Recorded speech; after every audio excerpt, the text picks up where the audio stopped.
Good morning friends, welcome to my channel. ఈరోజు current affairs వచ్చేసి April 8, 2025 current affairs.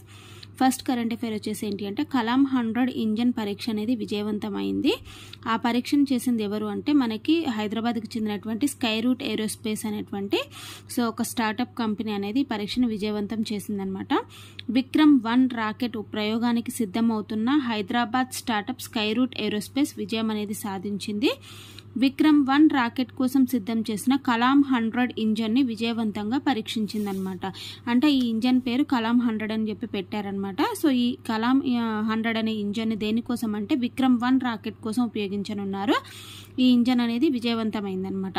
So ఈ ప్రయోగంలో అధునాతన నాజిల్తో కలాం 100 ఇంజన్ 102 సెకండ్ల పాటు మండించినట్లు పేర్కొన్నారు. విక్రమ్ 1 రాకెట్ ప్రయోగం 3వ స్టేజ్ని కలాం 100 ఇంజన్తో చేపట్టున్నారు. అంటే విక్రమ్ 1 రాకెట్ ప్రయోగం ఇది 3rd స్టేజ్ అనమాట. ఈ 3rd స్టేజ్ విక్రమ్ 1 రాకెట్ ప్రయోగాన్ని ఏ ఇంజన్తో చేపట్టున్నారు అంటే కలాం 100 అనే ఇంజన్ తోటి చేపట్టనున్నారు. ఇంజన్ పనితీరుకు సంబంధించి స్టాటిక్ ఫైర్ టెస్ట్ను కూడా స్కై రూట్ పూర్తి చేసుకుంది.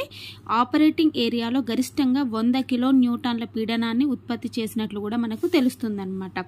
మరి స్కై రూట్ ఏరోస్పేస్ కంపెనీ అనేది 3 వేరియంట్లలో విక్రమ్ రాకెట్ను అభివృద్ధి చేస్తుంది. విక్రమ్ 1 రాకెట్ 480 కేజీల పేలోడ్ని తక్కువ ఎత్తులో ఉన్న భూకక్షలోకి మోసుకెళ్తుందన్నమాట. ఇది మనకి ఫస్ట్ కరెంట్ అఫైర్.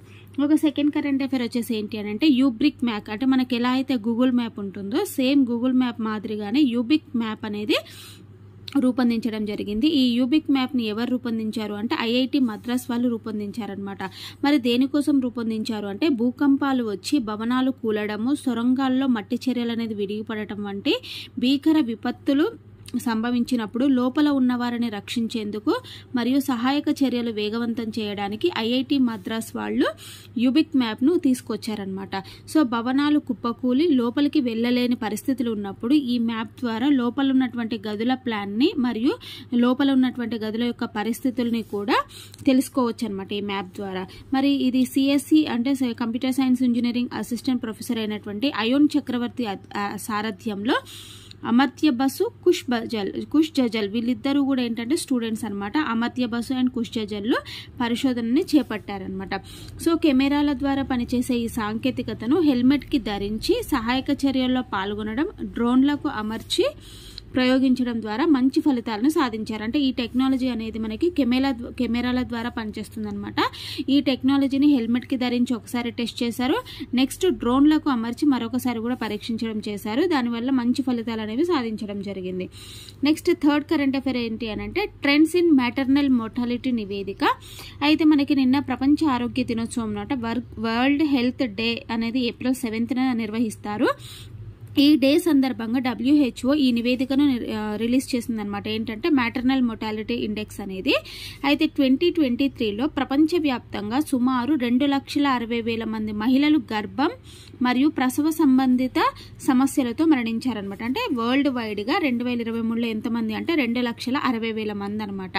అంటే రోజుకి ఎంతమంది అంటే 700 కంటే ఎక్కువ మంది మరణించడం జరిగింది. ప్రతి 2 మినిట్స్కి ఒక మరణం అనేది సంభవించిందనమాట. అయితే మనకు తెలుసు కదా ప్రతి 1,00,000 ప్రసవాలలో మరణాల రేటుని MMR అనేసి అంటారనమాట. సో భారత ప్రభుత్వం విడుదల చేసినటువంటి special bulletin on maternal mortality in India 2018-20 ఈ నివేదికను విడుదల చేశారు కదా. అయితే ఇది భారత ప్రభుత్వం రిలీజ్ చేసిందనమాట. సో ఈ రిపోర్ట్ ప్రకారం ఏంటి అంటే MMRను తగ్గించడంలో దక్షిణాదిలో ఫస్ట్ ప్లేస్లో ఎవరున్నారంటే కేరళ, సెకండ్ ప్లేస్లో తెలంగాణ, థర్డ్ ప్లేస్లో ఏపీ అనమాట. సో మరి కేరళలో MMR రేట్ ఎంత అంటే 19, MMR తెలంగాణలో ఎంత అంటే 43. మరి తెలంగాణలో 2014-16లో ఎంత ఉండేది MMR అంటే 92 ఉండేది. ఇప్పుడు 43కి తగ్గింది అని అంటే దేనివల్ల అంటే మెయిన్గా కేసీఆర్ కిట్ స్కీమ్ వల్ల ఈ మోర్టాలిటీ రేట్ అనేది తగ్గింది అని చెప్పేసి చెప్తున్నారు. అయితే ఈ కేసీఆర్ కిట్ పథకం అనేది గర్భిణులకు నాణ్యమైన ఆరోగ్య సేవలు అందించడంలో కీలకమైన పాత్రను పోషించింది. మరియు ఈ కేసీఆర్ కిట్ అనే కార్యక్రమం ద్వారా ప్రభుత్వ ఆసుపత్రుల్లో సంస్థాగత ప్రసవాలు అనేవి 97%కి పెరిగాయి అనమాట. అంటే హాస్పిటల్లో డెలివరీ అయ్యే రేట్ అనేది 97%కి పెరిగిందని చెప్తున్నారు ANC. కాకపోతే ఏంటంటే ప్రసవానికి ముందు సంరక్షణ అనేది ఉంటుంది కదా, ప్రసవానికి ముందు కేరింగ్ అనే అందుకునే వాళ్ళ సంఖ్య మాత్రం కొంచెం తక్కువగానే ఉంది. కానీ సంస్థాగత ప్రసవాలు మాత్రం 97%కి పెరిగాయి అనమాట. ఓకేనా. అలాగే మనకి ఇంకేంటి అంటే మనకి WHO కూడా ఒక నివేదిక విడుదల చేసింది అన్నాం కదా. ఈ WHO నివేదిక అనేది 2000 నుంచి 2023 వరకు ప్రపంచవ్యాప్తంగా మాతృ మరణాల రేటు 40% తగ్గాయని చెప్తుందన్నమాట. అంటే వరల్డ్ వైడ్గా చూసినప్పుడు మనకి WHO నివేదిక ప్రకారం ఏంటి అని అంటే 2000 సంవత్సరం నుంచి 2023 వరకు ప్రపంచవ్యాప్తంగా మాతృ మరణాలు అనేవి 40% తగ్గాయన్నమాట. ఈ పురోగతి అనేది 2016లో వచ్చిందనమాట. అంటే 2016 నుంచి తర్వాత నుంచి తగ్గడం అనేది జరిగింది. మరి ప్రపంచం యొక్క ప్రసవ మరణాల్లో సబ్ సహారన్ ఆఫ్రికా, దక్షిణాసియా ప్రాంతాల్లోనే 2023లో 87% ఉన్నాయి. అంటే ఎక్కువగా ఈ ప్రపంచంలో ఉన్నటువంటి అన్ని ప్రసవ మరణాలలో ఎక్కువ మరణాలు ఎక్కడ అంటే సబ్ సహారన్ ఆఫ్రికా మరియు దక్షిణాసియా ప్రాంతాల్లో ఎక్కువ మరణాలు సంభవించాయి. అది 87% అనమాట. సబ్ సహారన్ ఆఫ్రికాలోనేమో 70%, దక్షిణాసియాలోనేమో 17% అనమాట ఈ మరణాలతో. సో ఇవి రెండు కూడా ముందు స్థానాల్లో ఉన్నాయన్నమాట. మన నెక్స్ట్ 4th కరెంట్ అఫైర్ వచ్చేసి ఏంటి అంటే నిన్న డే చెప్పాం కదా, April 7th అనేది ప్రపంచ ఆరోగ్య దినోత్సవం అనమాట, వరల్డ్ హెల్త్ డే. ఈ డేని ఎవరు నిర్వహిస్తారు అంటే WHO వాళ్ళు నిర్వహిస్తారనమాట.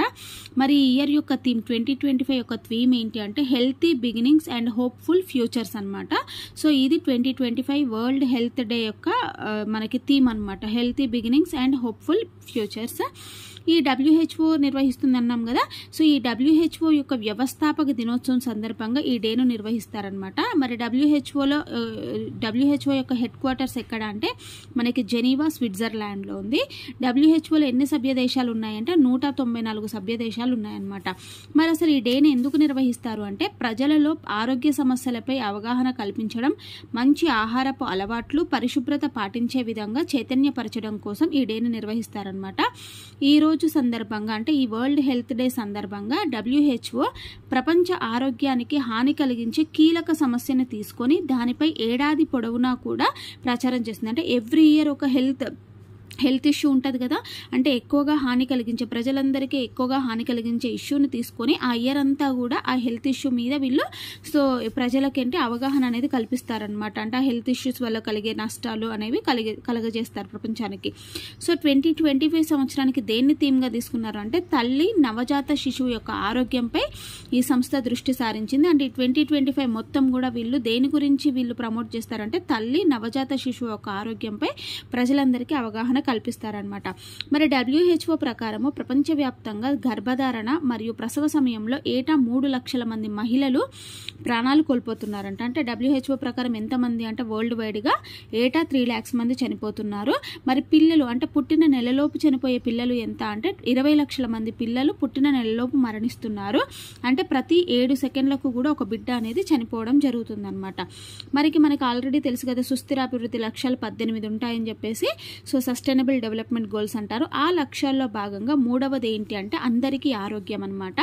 ఈ అందరికీ ఆరోగ్యమైనటువంటి లక్ష్యాన్ని 2030 నాటికి సాధించడంలో 5లో 4 దేశాలు విఫలమైనట్లుగా WHO పేర్కొంది. అంటే 5 దేశాలని మనం తీసుకుంటే అందులో 4 దేశాలు కూడా విఫలమైంది ఆరోగ్యాన్ని సంపాదించడంలో అనేసి.